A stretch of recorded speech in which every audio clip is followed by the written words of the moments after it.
Good evening, crypto enthusiasts and tech careerists. Today we will have a very interesting expert panel about careers in cryptocurrency and blockchain industry.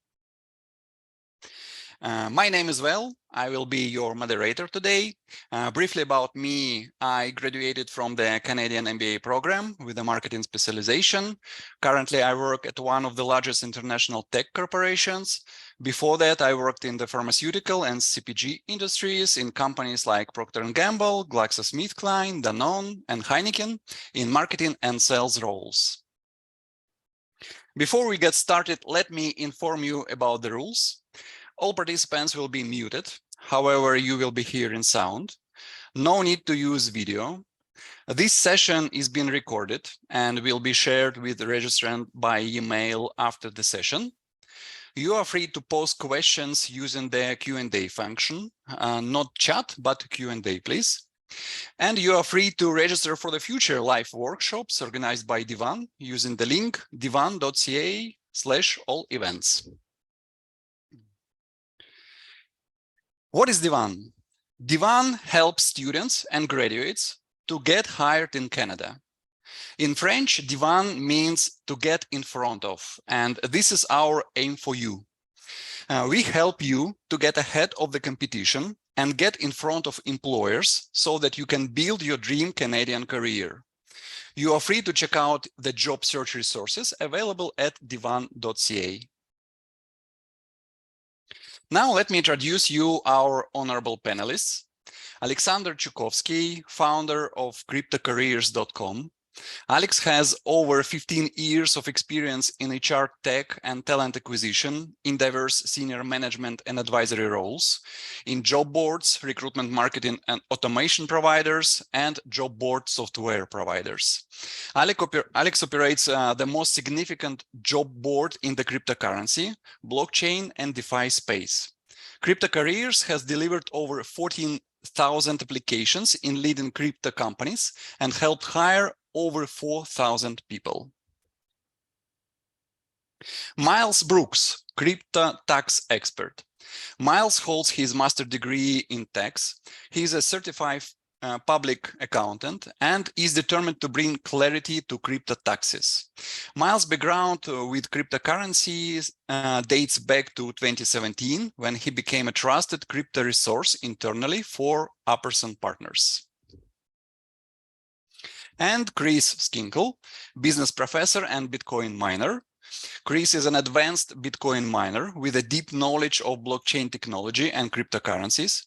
He is a professor of business at Fanshawe College and has worked at both large corporations and startups, including Imperial Oil, Senefes Energy, Academica Group, and Divan.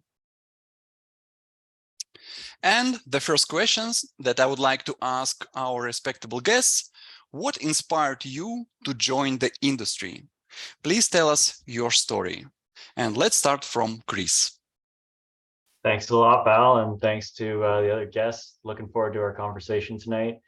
Well, my story from a financial perspective is kind of sad. I was first introduced to Bitcoin when it reached dollar parity. So one Bitcoin was $1. And I said, oh no, that's funny money. I'm not interested in that stuff. And then I was reintroduced to it by a coworker, kind of said, you know, I think you should pay attention to this around, I think it was around $300 or $400 or something a coin. And I thought, you know, I better look into this a little more, and started reading a white paper. Still wasn't entirely convinced and took another introduction much later. And then I started to really get into the weeds and learn more about what money was and how interesting this was. And as I learned more and more, I really just couldn't see any other future as I learned more and more about it. So that's what inspired me. I mean, a couple of the specifics were just the fact that this is really a ledger that just the first ledger I'd ever seen that wasn't reliant on one third party, which I thought was just incredible. Like it's the first thing I've ever seen really where that's completely decentralized. And so that really convinced me. And then I got into mining, and I just thought that was really cool. And then I realized, hey, you know, the only real downside of this mining thing is all this heat I got to get rid of. And I'm in Canada, so I got lots of heat to get rid of. So I've been using it to heat my pool in the summer and heat my house in the winter. So it's been a great journey. And yeah, so like a lot of Bitcoiners, took me a couple times to convince me, and I bought it at the price I deserved. And for in terms of after that, I joined for the investment purposes, but now I'm just all about seeing the industry grow. And I don't even really look at the price much anymore. I'm more obsessed with how the growth of users is going. So yeah, that's me. Thank you, Chris. Alex. Thank you for inviting me. Welcome, everyone. I hope that you enjoy the session. My crypto story would probably start around 2011. I was looking for anonymous ways of paying online, and not for drugs, but for actually domains. I was interested in the whole idea of domains that cannot be stopped or canceled for any reasons. And this is how I got introduced to Bitcoin very early on. And a little bit later to Litecoin. And then the train just started rolling. For me, it was a very funny place. Spent a lot of time on troll boxes on the early exchanges. Met a lot of cool and crazy people. Learned a lot of stuff. Crypto has been always bleeding edge when it comes to technology.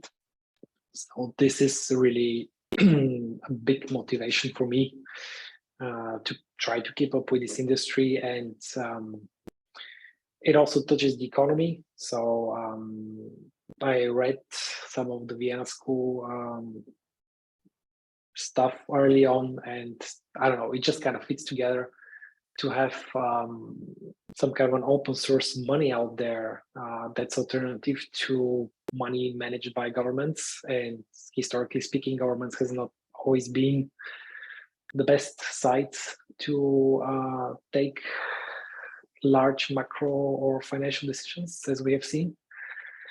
And for me, in parallel, I was working in HR tech in other job boards, helping people get jobs in other industries, mostly tech and IT. So when I started Crypto Careers in 2018, it kind of fit all together. There were very few places where you could find specifically a crypto job. So this is how Crypto Careers was born during one of the worst bear markets, from at least my experience back then. And this is my story. Thank you. Thank you, Alex. Miles? Yeah, thanks for having me. I first heard about Bitcoin as a video gamer, in high school. And so I was familiar with Bitcoin, 2011, 2010, but, was a child and, didn't invest, et cetera. Kind of came back to Bitcoin similarly to Chris, a couple different times. And I have a tax background. So I'm a CPA in the United States, and I was working at a tax firm, kind of high net worth tax firm serving Silicon Valley founders and venture capitalists, pretty niche. But I took up an interest in crypto 2016, 2017. And at the same time, clients of the tax firm were getting involved with crypto, and we started to bring on crypto clients. And so this is such a new space.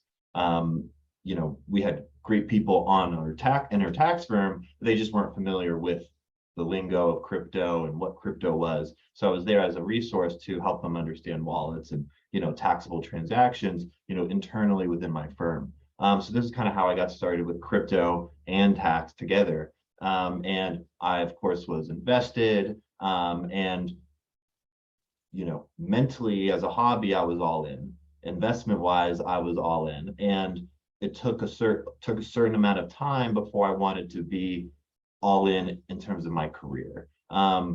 Doing tax work, and maybe for crypto clients and maybe being involved in crypto a little bit was like no longer enough for me because of, my love for crypto and how much of a hobby it was. So, quit my job in the tax world, and, moved out to Austin from New York City, not knowing what I was going to do, knowing that, hey, I was going to, somehow make it in this space. This last year, up until just recently, I've been at a company called CoinLedger, which is a tax software program to help people figure out their taxes if they've kind of traded and dealt in crypto. And that was a great experience for me. And that was kind of my introduction to fully being in the industry. And so this is a kind of a newer thing for me. I've been involved with crypto. I'm familiar with it. However, in terms of my career in crypto is relatively new. And so I'm kind of, maybe in between, the attendees here and some of the other panelists. And I think maybe there's some knowledge I can kind of help provide with maybe a slightly different perspective as well. So, for me, it was just like, I love this space. I love the ethos of what crypto represents. Some of the comments earlier, resonate with me. The idea of sovereign money independent from all countries was exciting to me. Being your own custodian, is part of that. And I think, from Bitcoin to Ethereum, to NFTs, the space is now really much diverse than it has been previously. And it's just a really exciting space to be in. And, it uses kind of different thinking. You're kind of required to be a creative thinker. These blockchain networks are something that we've never seen before, and they're not like a corporation. And you can actually work for a DAO or work for a protocol. That's an option now. And so, there's so much going on, and so much of the ethos is about like what and what you can contribute rather than what your credentials are. I think this is kind of a shift in careers in general. And so crypto is kind of one piece of this, being your own individual, taking care of yourself, being responsible for yourself into the future in a world where, there's a lot of uncertainty with countries and the world environment going forward. And so crypto for me is a way to ensure that I'm, taking care of myself financially and into the future without relying on any specific country, even though I'm from the United States and I love and believe in the United States. It's not something I have to put all my coins into in this day and age. Thank you, Chris, Alex, Miles. I can relate absolutely because I also invest into crypto now. And before I ask the second question, let me show you the current state of the cryptocurrency. If we look at the user adoption and compare it to internet, we will see that crypto industry repeats the same trend. And today for the crypto industry is like 1998 for internet. So now you can imagine the perspectives ahead. Also, mobile technology had similar trend. And nevertheless, the crypto market now is bearish, as we discussed. Bitcoin dropped by 70% within 1 year because of higher interest rates, high inflation, fears of recession. And some companies fell. For example, FTX, the third largest cryptocurrency exchange, Genesis, one of the biggest crypto lenders with $3 billion in total active loans, BlockFi, recent bankruptcy, another crypto exchange that valued at $5 billion. And my question to you, does this current market turmoil and wave of bankruptcies affect your overall view of the industry's future? And why? Let's start from Miles now. Yeah, this is a great question. We're in this bear market, and things aren't looking that good right now in crypto with all these bankruptcies across crypto. And I think it's important to recognize that a lot of these bankruptcies are happening within centralized organizations, kind of banks or custodians of crypto, which really is stuff that we've seen before.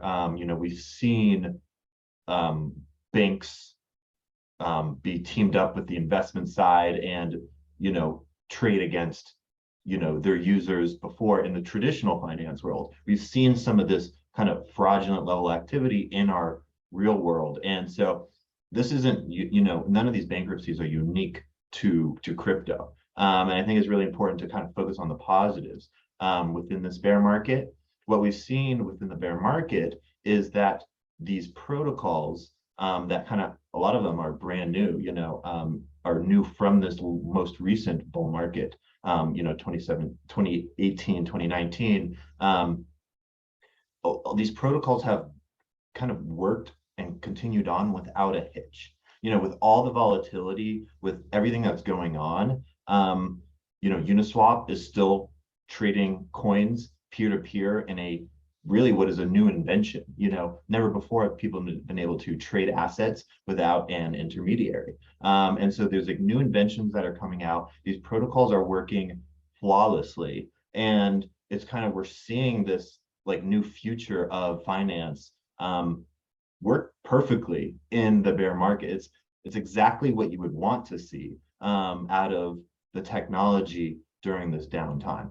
And not only that, what you'll see with all these bankruptcies, when you go through bankruptcy, there's kind of like a level of, who do you pay out first, et cetera. What we're seeing with these bankruptcies is who gets paid out first in this new crypto decentralized finance world. The protocols get paid out first because the protocols are working with, smart contracts that are, programmed code. And if someone doesn't have the right, right collateral, it's like, boom, you're liquidated. And these bankruptcies have had to pay out the protocols that they lended from first before bankruptcy proceedings have even started to take place. So, nothing from this bear market has dissuaded me on crypto, what true crypto is, the decentralized side of it. Now, is there going to be regulatory response to, these bankruptcies naturally?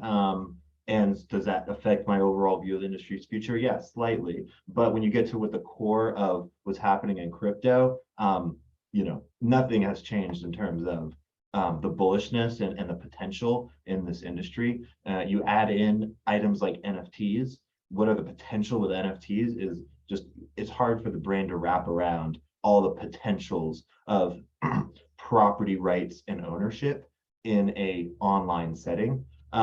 This really is a revolution that we haven't seen in hundreds of years. Really, when you look back, the internet is going to be combined into crypto as kind of online property rights and decentralization. And so I'm as bullish as ever. And when the market's down, that just means there's more opportunity for on the upside. And so, I'm all go on crypto still.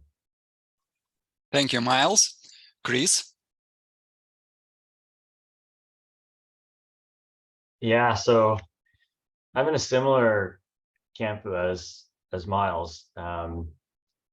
Really great responses there. So I mean, all I really have to add is that, and I'm really curious to hear Alex's take on this, because he sees where things are trending and who's hiring and who's not during these bear markets. So I'm excited for that. But mostly, I just haven't seen anything slow down in terms of development. And I guess that's what's bullish for me. Like, I still hear constant VC investment, even though, the fiat price of the coin, of the things are happening, going down, and there's bankruptcies. I still see a ton of development, and I see really smart people investing. Like, I see folks like Jack Dorsey just dropping everything else and spending all their time in this area and hiring like hundreds of people to their company. Like, they renamed that company Block, and they're just, if you go to their job page, it's just loaded. They're hiring a ton of people.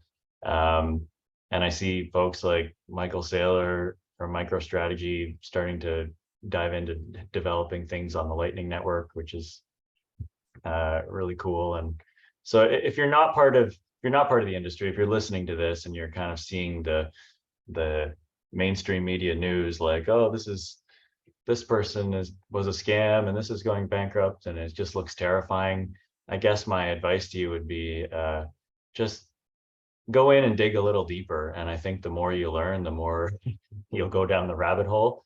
I have yet to ever meet anyone who's spent, let's say, 25 to 100 hours reading, going down the rabbit hole on cryptocurrency, and then has said, oh, I don't like this. It doesn't look like anything that has any potential. I haven't met anyone like that. Like people who usually go and start reading about it, go, wow, this is amazing. This is like nothing we've ever seen before, and then they start thinking about, well, how's this going to change everything? And I'm like Miles with NFTs. I think about that and I think, well, why do I have, my ownership of things like my land deed, at this centralized pace in a piece of paper? Like all of this could be done through a public ledger. So yeah, I'm really excited to see, and I think we're really lucky, especially if you're a student attending this right now, listening, and you're, in your 20s or even earlier or even younger than that. Like you're going to see some wild stuff change, and so you'd really get a head start by joining this industry now. It would be like, joining Amazon when there was, 100 people or something. It's going to be quite interesting. So really looking forward to hearing Alex's thoughts. Thank you, Chris. Alex? Thank you. Well, the way I see the industry is always from two different perspectives. So the one is generally on a high level how the industry is moving, which is where the question was actually focused. And then second view is what happens on the job market, because this is where our business is based. And I can tell you a little bit about both. So on a general note, I think that these events that happen are necessary because they clean up the ecosystem from bad actors. And as Miles said, the whole DeFi ecosystem has been working nonstop throughout this time. And at the same time, the Bitcoin blockchain has been continuing to print new blocks every 10 minutes. So everything is working when it comes to technology, and this is the important part.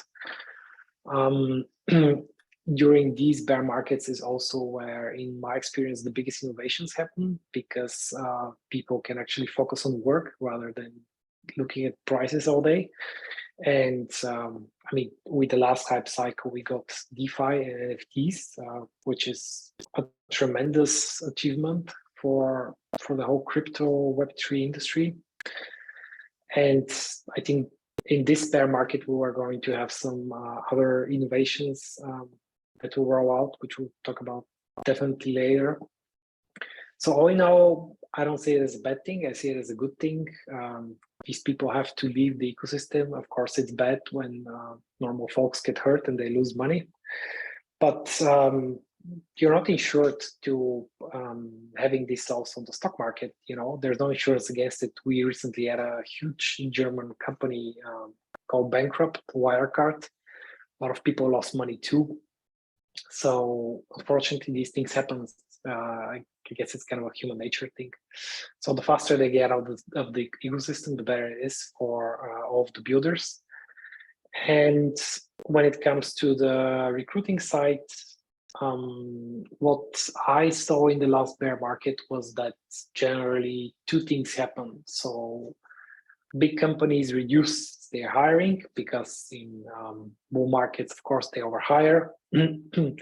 And this gives smaller companies and startups the opportunity to attract talent that they would not be normally able to attract in a bull market condition. Of course, the salaries normally go down a little bit.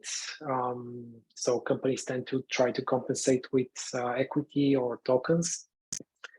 But the number of jobs doesn't go down. So the number of jobs actually continues to grow. And I can show you one quick screenshot from my platform, where you can just see how the number of jobs are developing.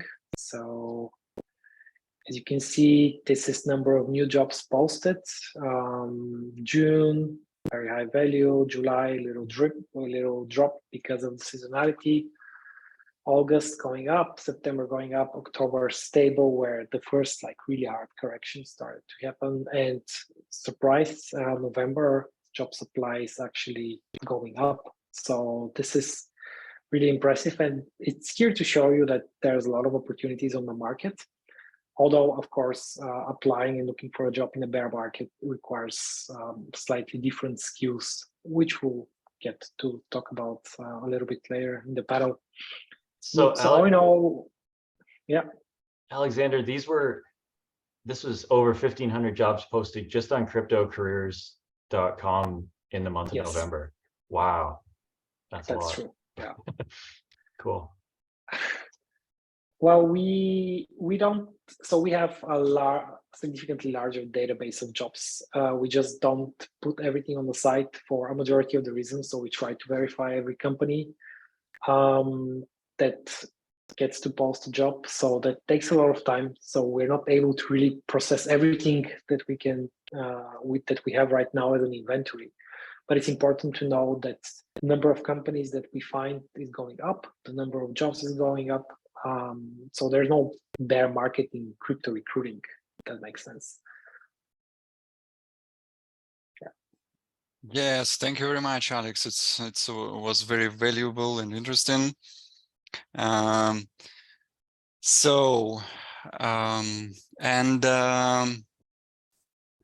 Actually, yeah, we also have a piece of data from you regarding the number of applicants.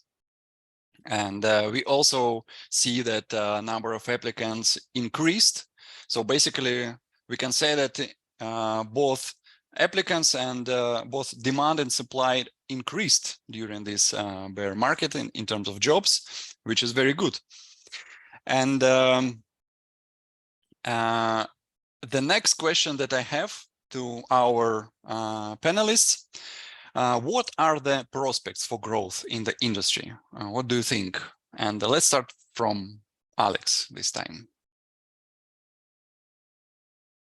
Well, so that's a complicated question, but I think the prospects have not gone.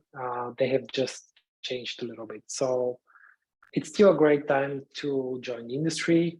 It's a great time to join during a bear market because generally speaking, you can negotiate a higher equity stake in a company. So if you really believe in something, it's easier to get equity, which of course gives you higher return of investment at a later stage in time if the company is successful. Of course, this is a terrible advice if the company doesn't get successful. So we'll have to talk about that a little bit later on how to pick the right company for you. But we see already when we analyze the jobs, we see already a couple of trends forming. So in the next cycle, I guess we're going to have a lot of companies that go into the direction of like anonymity. The whole ZK snarks concept is something really impressive. I mean, as a whole, zero knowledge proofs are extremely interesting concepts that can really help our society and also outside of the crypto industry. So they really offer use cases for other industries. So if you think about having to prove that you have some piece of data that you don't want to necessarily show to someone else, how does this proof actually happen? And blockchains are actually great for handling these kind of issues. And as Chris and Miles mentioned, NFTs are still going to be a huge thing. And when you think about it, NFTs are the only way to connect the metaverse, different metaverses. So metaverse interoperability is for me an interesting trend. Of course, the metaverse thing can just die. We have to be completely open about that. It's a kind of very high risk area. But NFTs as a bridge is a very, I think, substantial concept for the future. And I'm a huge fan of algorithmic stablecoins, obviously, historically speaking. This hasn't been great, but there are other projects besides Luna that are still functioning properly. I think that there's also area to grow into this direction as a like a subset of the whole crypto industry. So all in all, probably the only disadvantage you would have by starting now in the industry when it comes to prospects is that, of course, funding is a little bit higher, slower. I mean, it's still going, but it's not as fast as it is. So there are risks that you might get a job and then the company doesn't have a long runway. So it could mean that the environment is a lot more stressful than during a bull market. Bull markets are also stressful environments, but in a nice way because everyone is running like a positive hyped energy. Stress when your company is going to run out of money is not fun. So that's kind of a drawback, I would say, when it comes to working during the bull markets. But as an industry, I think we're still solid. As you can see, the hiring is still going on. There's a ton of interesting stuff happening, literally like on the bleeding edge of technology right now. Probably the only comparable industry that's moving as fast as crypto is AI. And I would say that AI doesn't move that fast just because it's still so much academically driven and, you know, hardware limited. So if you're into like fast-paced environments with potentially high risk reward returns, then crypto is still a great place to be, and I don't think it's going to change anytime soon. If you had to guess, Alex, how many of the jobs in the industry are like technical jobs versus all the other things? Like I think if I was a student right now, I'd be asking myself, well, I'm not a programmer or something like that. Is there anything out there for me? Is it, what's the breakdown if you had to ballpark it? Yeah, it's I mean, technical jobs when it comes to software engineering would still probably make up 50% of the job supply. This number is going down. So the ratio of non-tech jobs that we have is going up.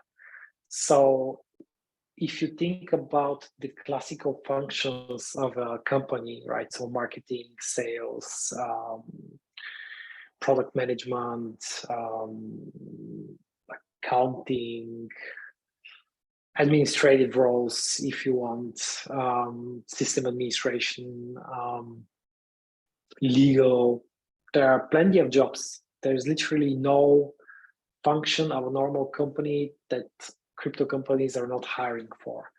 And there are some new roles that have emerged into the whole crypto Web3 space that other companies don't have. For example, community management, which is like this weird mixture of growth hacking and marketing and customer support. So no one else has this. It's a very specific, crypto-specific role. Then there are, we have a lot of these. So that's a high demand for them, and they're mostly remote. They require very specific skills. You need to be somehow involved into the space to really be able to do a job like this. Then we have jobs for people who come more from like an economical background that can help with how the tokenomics of projects are set up, so that the whole motivation of people that interact with the ecosystem is still properly set, so that they can provide liquidity and so on. So I don't think that there is any profile that our industry is not looking for right now. Awesome, thanks. Yeah, that's great. Thank you very much, Alex. And Miles, what do you think?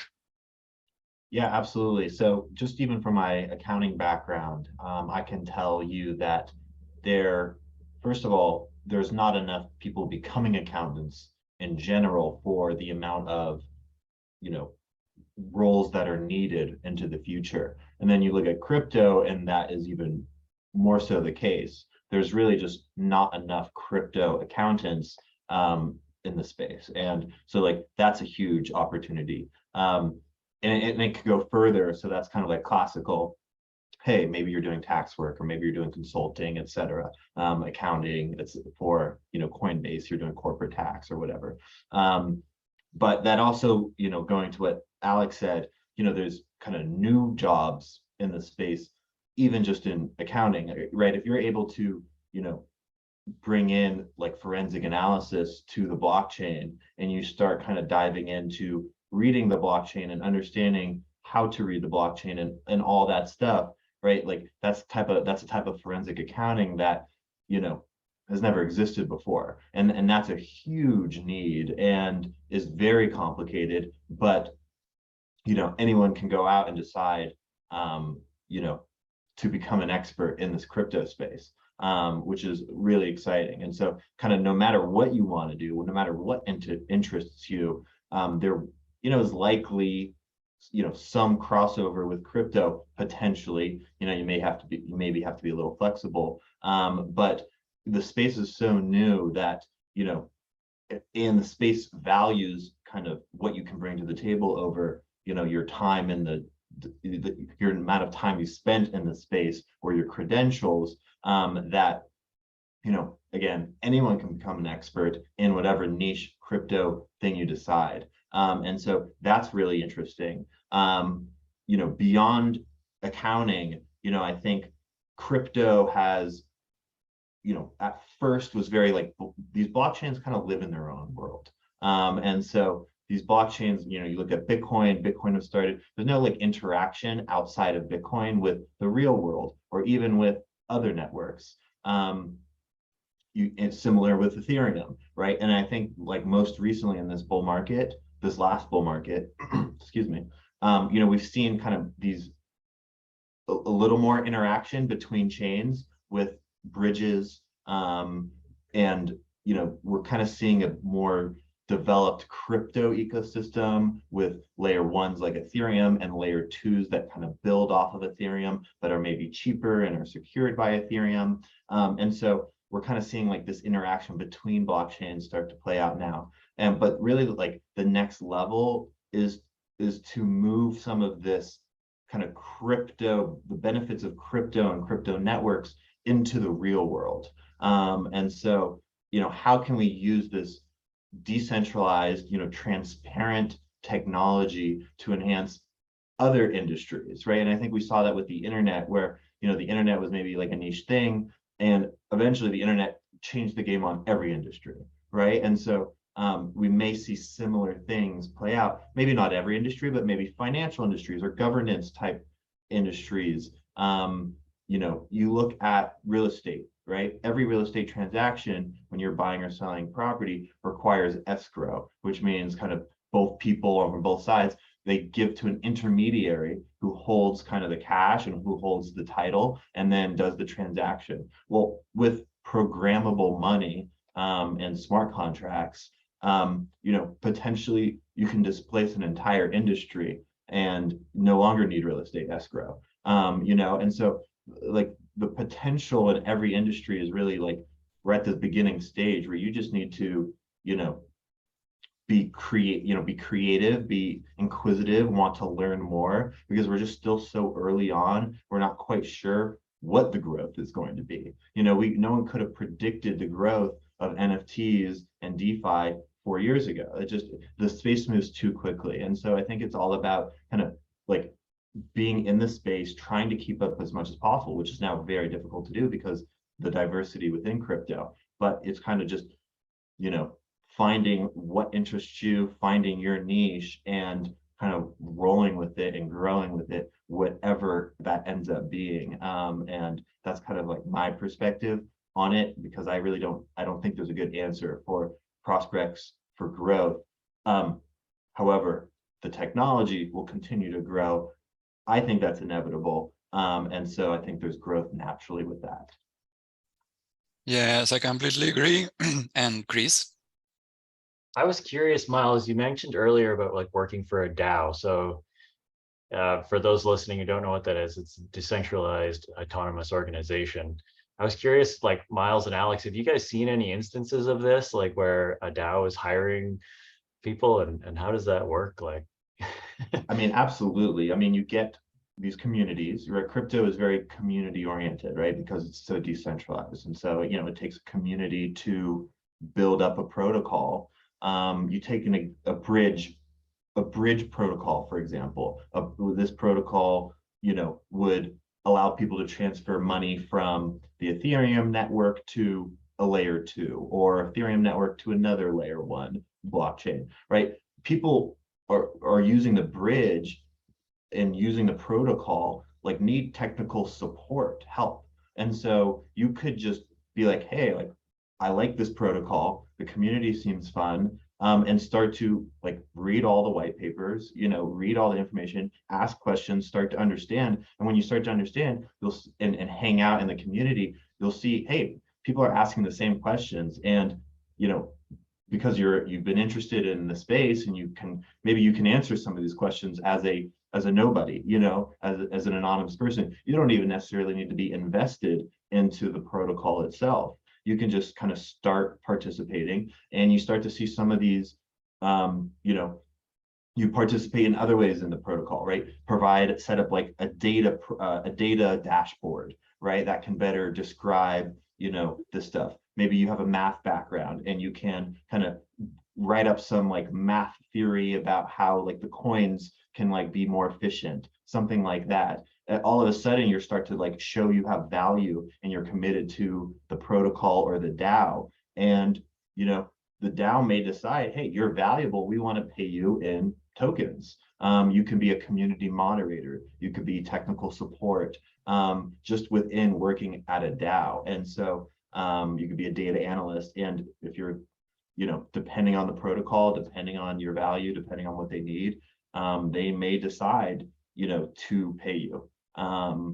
It's probably not guaranteed, but you can show your worth, and that's totally an option in this day and age. And if you are kind of your own VC, and you pick a protocol when it's early enough, and you see, hey, wow, this is a really great community, there's a great need in the space for something like this, maybe you do invest a little bit of your coins, maybe you do earn coins from the protocol, from showing your value. And then, hey, maybe the protocol's like market cap goes from 200-300 million to a $2 billion market cap. Well, you just experienced like 10x growth on your coins or anything you've invested into. There's value there. And so, you can get paid out by DAOs and by protocols, and that's certainly a new thing that has kind of never existed before.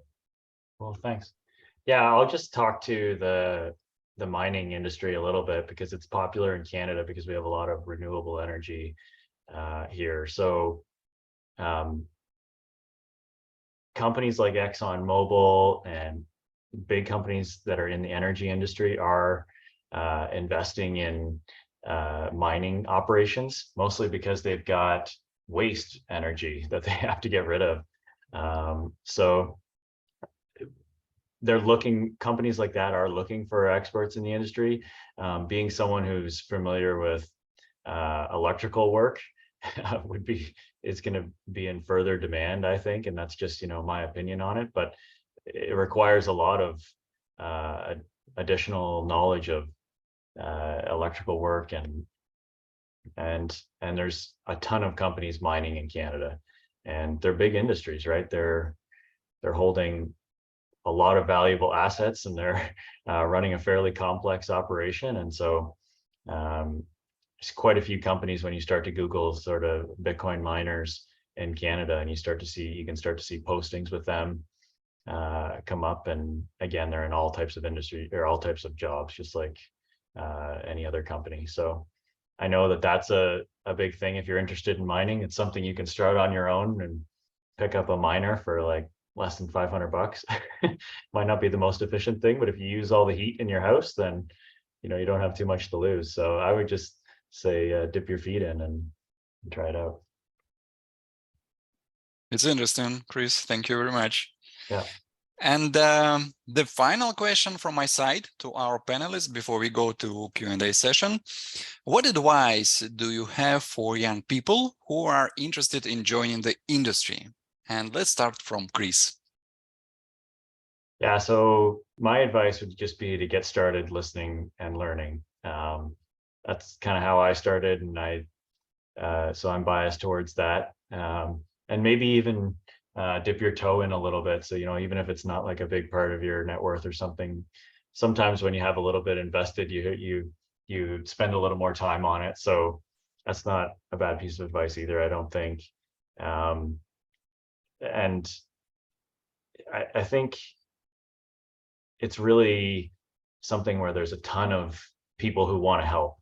So if you go out and want to learn more, there's a ton of community out there that want to answer questions and help. Twitter is a place that I ask a lot of questions to people and get a lot of great answers from, but there's all kinds of Discord communities and places like that. So my advice would be to go into something just to get started, whether that's listening to a podcast. Like I listen to the Bitcoin episodes on We Study Billionaires with Preston Pish. I listen to Peter McCormack. I listen to a bunch of mining specific ones on YouTube where they get into some of the weeds on mining. And I just think if you start listening to that, you'll really be intrigued, and maybe start from the beginning, because if you kind of start midway through, they're talking about a lot of in detail topics, but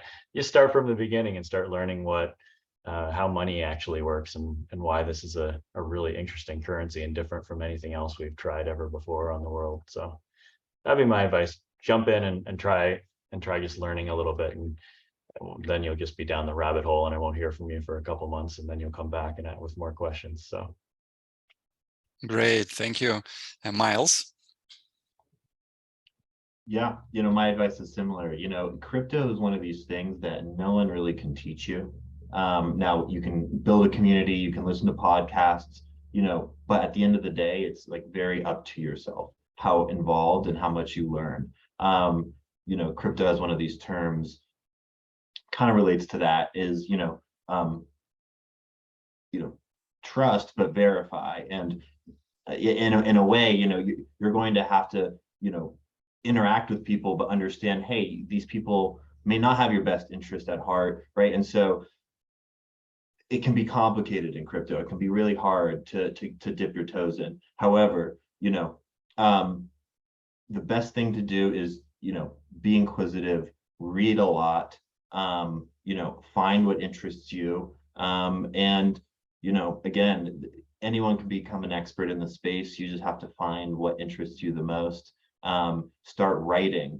For me, I'm like a crypto tax expert. Well, I've written articles that have been posted on CoinDesk, Bitcoin Magazine, etc. You can become an opinion writer for anything. There's no credentials needed for a publication to pick up your opinion piece, right? And so you can kind of just start to get your knowledge out there once you have done the research, and start to kind of brand yourself in whatever way you want.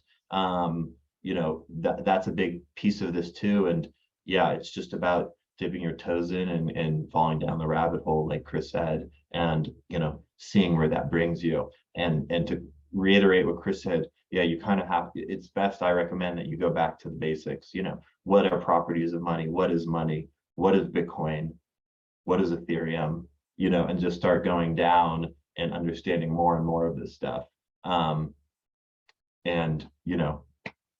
it's not like Alex said earlier, it's high risk, high reward as well. So there's risks, but it's a meaningful place to work because of a lot of the ethos and a lot of what crypto is trying to do. It feels like a lot of positive things can come about from crypto, and overall, I think it's a great place to be right now. I think you look at what tech was 10 years ago, 15, 20 years ago, rising tides lifts all boats, lifts all ships. And you can find, your niche, whether that's HR, whatever, and, still really do quite well for yourself.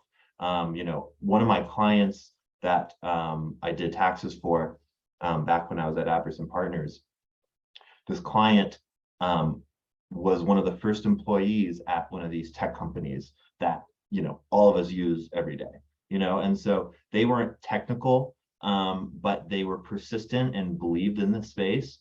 They believed in this tech company. They knocked on their door and said, give me a job. And they said, sorry, we don't really have anything to help you. And she came back again and again. And they're like, okay, you can be our front desk person, right? And this person grew into a VP of product at one of these major tech companies, was in early enough. And this is, a pretty extreme example, but the person is now worth hundreds of millions of dollars. Just by being at the right place at the right time and having that conviction. And so, that's not going to be the case for everyone, right? It's going to be a really rare outlier. But, if you are dedicated and you're motivated, really anything is possible. The sky's the limit. And so that's kind of my recommendation for all of you. Thank you, Miles. I completely agree. Alex? So I do support what Chris said about going on Twitter and starting to listen to podcasts. You need to build up kind of your portfolio of, let's say, crypto relevant influencers. I mean, influencers is not a good word, but people that are really active in the industry, and just follow them and read what they share. Maybe before you do that, read the original Bitcoin white paper. It's a must do this first, and then read the books from Andreas, whose family name I can in a way pronounce, but just Google Andreas Bitcoin books and they will pop up. It's a Greek name, so no way for me to pronounce this properly. But he has a collection of the early forum posts from Satoshi Nakamoto. This is really important if you want to understand the foundations of how this industry was built. And podcasts, I can definitely recommend the early works of Pomp. So everything before 2019. It's great to listen to. Everything after 2019, October, November, you can just, ignore pretty much, because it becomes too much advertising, and maybe you end up buying BlockFi, which you can't anymore. Joke aside, the other perspective to getting into the industry, if you want to join as an employer, I see it as first of all, that's a question that we can talk about hours, because this is a very, different industry than the other ones that exist. So again, taking the example from Chris about the DAOs, working for a DAO is a very unstructured employment relationship, right? So in the normal world, you have full-time jobs, part-time jobs, maybe freelance, and then hourly based pay, and that's it. And it gets from very structured to slightly unstructured. Then there's the DAOs, right, where it's like extremely unstructured and risky. And probably for you as a student, I would not advise to go into this direction as a first job, because the probability of getting ripped off and not getting paid is significantly higher than working for a brand name that is established and is known on the market. I don't know, like Kraken or Binance, or there are hundreds of other good companies out there. So when you want to break into the industry, as Miles said, writing is a great start. Crypto is happening a lot into Medium, Twitter, LinkedIn, also, and Discord groups. So starting to write, having some kind of digital footprint is very important. Having an on-chain resume is extremely important. Just Google this, on-chain resume. But it essentially means to have a wallet and have some transactions, buy some NFTs, send some money, bridge something, use a DeFi protocol. whatever, buy an ENS domain and make sure that when people Google your name, they can find this ENS domain, and then they can see that you have done something in the crypto space. Obviously, don't hold your net worth in this one account because you don't want the recruiters to see that. But just get some activity. So that's extremely important if you want to get a job, especially as a person with very little experience. And then it's important to do a lot of considerations of where you want to apply, right? So the majority of crypto companies are remote. Do you want to have your first job to be remote as a young person going into the market? There are two sides to that. So there's the good one, there's the bad one. The bad one is that coaching and mentoring when you're not in the office, it's really hard. I'm a huge fan of the remote setup. All our employees are remote, but it's really hard for beginners, and you really need to have luck with your manager to make the best out of it. So that's something that you have to decide for yourself. Read about the culture. Is it very startup-ish? Is it now too, let's say, too corporate, like Coinbase would be? You have to develop a feeling of what you're looking for. How is your salary build up? How many tokens are you getting? What is the lockup rate? When do you actually get the tokens? Of course, as a first job, probably don't take something that pays a lot in tokens because you just might end up owning something that doesn't have any value. Do definitely research the company on what kind of funding it has, where is the money coming from, how much is there, how big is the company, and then you can calculate with some average salary around like what is the run rate, see the traction. Don't work for a company that doesn't have any traction at all. Traction can be defined as a lot of factors and KPIs, but like a Twitter community, Discord community, daily active users, monthly active users, that kind of information. Make sure that it's something that is alive. Obviously, extremely early startups don't have these metrics. But in crypto, if you are building something interesting, then you will be hyped very fast.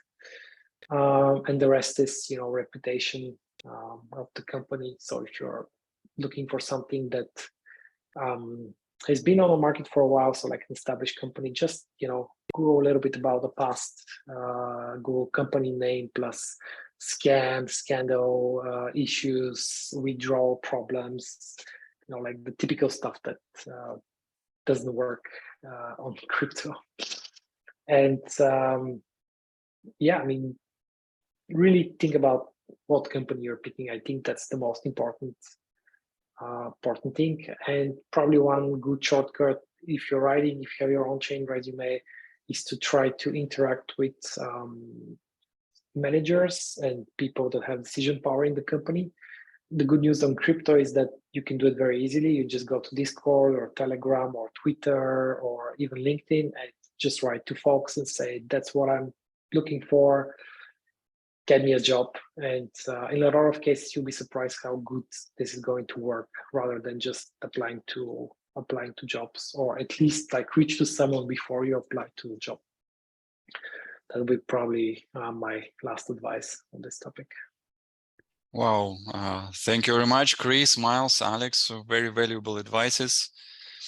And now we move to the Q&A session. And the first question is one that we received even before the seminar.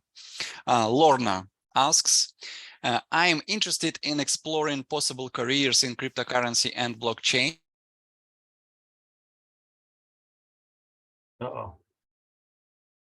Not studied or practiced in the finance industry. So are there any opportunities for people like her? As the first question. And the second question, can international applicants apply for these opportunities? It's open question. Who would like to answer? I think Alex is probably best to answer, but could you just repeat the first part again, Val? Yes, I'm interested in exploring possible careers in cryptocurrency and blockchain, but I don't have a background in finance. Are there opportunities for people like me who have not studied or practiced in the finance industry? So first question. And the second question, can international applicants apply for these opportunities? Okay, so for the first person, obviously it's hard to answer without knowing his or her or their background. But probably the easiest way to get into crypto if you don't have any experience or no education is to start into customer services and customer support.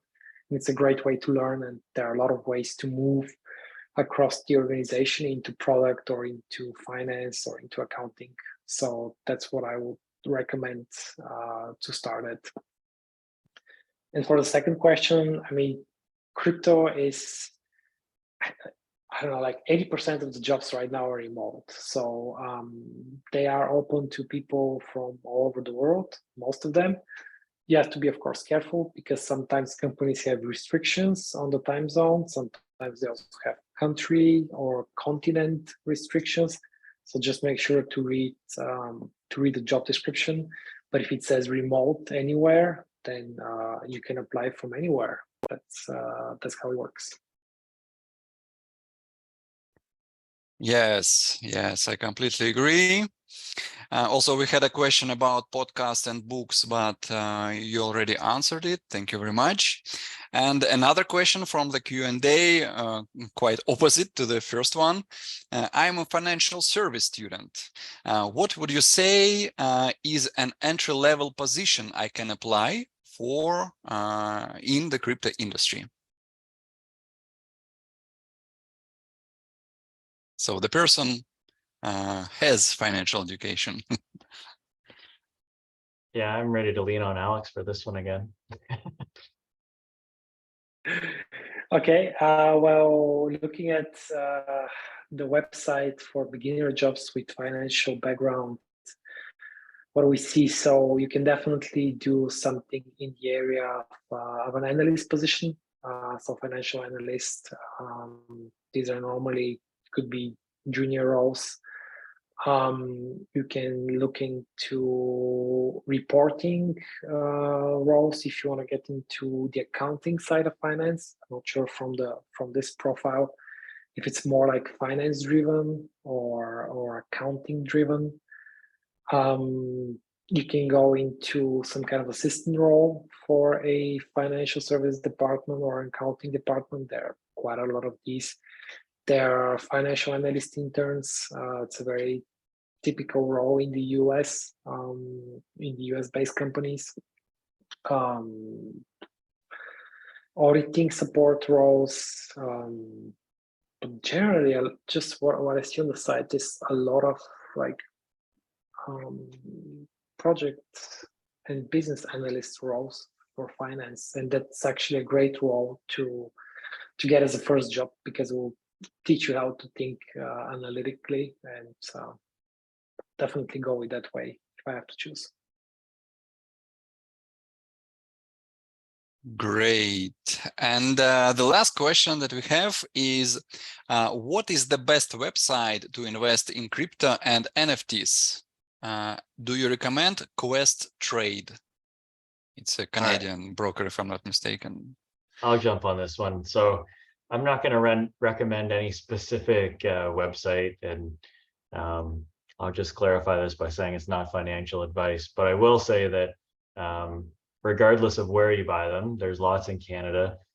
Myself, I use one called ShakePay, but it doesn't really matter too much what you use as long as you're self-custodying your assets, whatever that is, if it's Bitcoin or when you see people losing a lot of money on things like these bankruptcies and FTX and BlockFi and places like Celsius, I think was the other really big one. I think it's mostly, I would argue that it's predominantly because people held their assets on the exchange.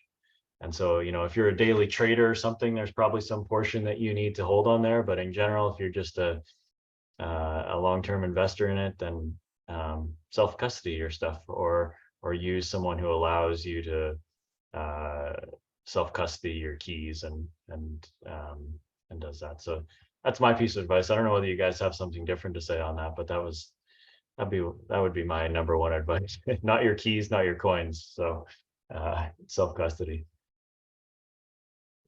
Yeah, like a market cap type website that lists kind of all the coins, something like CoinGecko, can like also has a tab for crypto exchanges, and so they can these websites will at least list a lot of these potential exchanges for you, and talk about their volume or how trusted they are.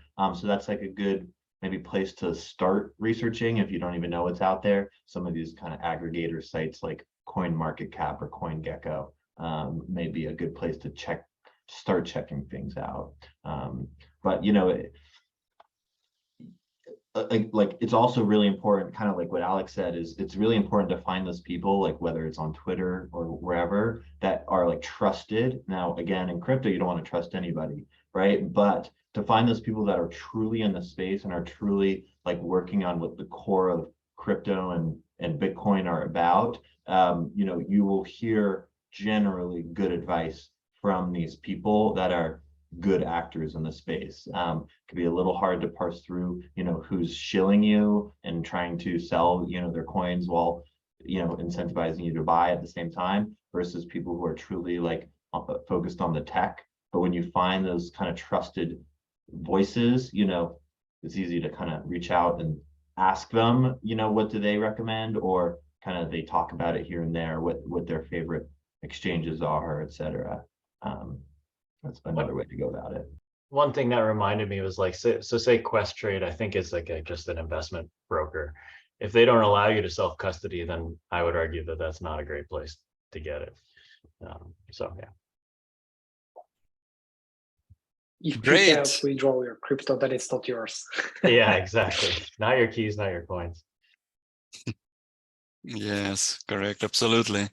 And that's it actually for Q&A. Chris, Alex, Miles, thank you very much for this valuable session. We really appreciate that you came and joined and shared your experience. And I would like to remind to our attendees that please remember to register for upcoming Divan events. On December 14th, it will be a very interesting workshop about how building your network.